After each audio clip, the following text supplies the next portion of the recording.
I've bought 2 new little houses in the hub. Lee and Ryan are chilling in what will be the store and bar. Holly is training up her melee skills in my new gym. Another thing I've built in the main house is a food barrel.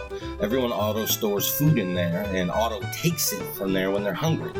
I turn off jobs for Lee and Ryan and I give them food from the barrel. With jobs turned off, they won't auto store the food. I give them back into the barrel. They're taking food with them out into the wasteland. They go from town to town, sneaking around, looking for books, stealing at night, being ninjas. Back home, Holly has learned all she can from level 1 tech bench. We learned tech 2 so we can upgrade.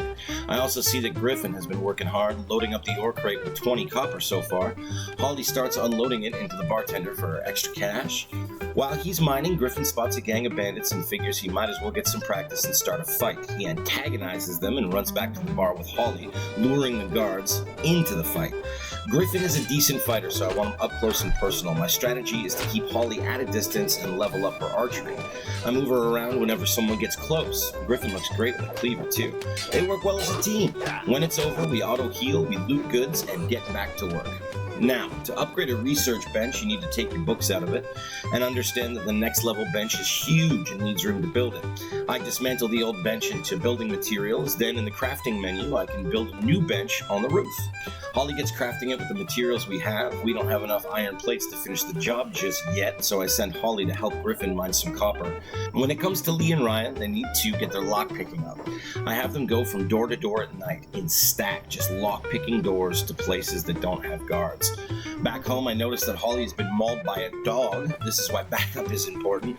Griffin comes in, battles the beast, and comes in to heal Holly. He picks her up, heals himself, and they rest in the Shinobi Tower. The next day, Lee and Ryan get back from a hard night of thieving and get to work building the rest of the research bench. We got a new bench, new books, and we load up some projects into the queue. Now, regular books can only get you so far with a research bench. You need super books to keep your empire researching. And you gotta really explore the world to find them. Lee and Ryan are going far out for this one. We're fast runners. We've been getting more and more comfortable with the world of Kenshi and its risk versus reward time. We're looking for a secret city. We rob our favorite robot along the way. Stopping here and doing this is simply part of my standard exploration rotation. It's a long journey. We run all day and all night. We have philosophical conversations and we bond. And across the dark waters, some small lakes, we find it. This is the tech hunter town known as Flats Lagoon. Checking quickly on Holly back home, I realize I forgot to build the new bench torch post. She's been researching in the dark. That's better. One of the shops at Flats Lagoon straight up sells ancient science books and research artifacts. These are the red and blue books. These items are the long game for your research. You'll eventually learn everything you can with normal books and need these for everything after. Lee and Ryan are such damn good ninjas that shopkeepers can't see them standing in front of them in midday when they come through the front door.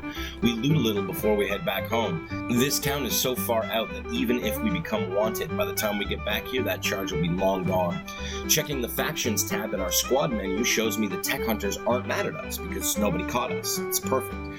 We head back into the wasteland and try to make our way back home while encumbered. We take the scenic route through the desert where lasers from space fire down and scorch the earth.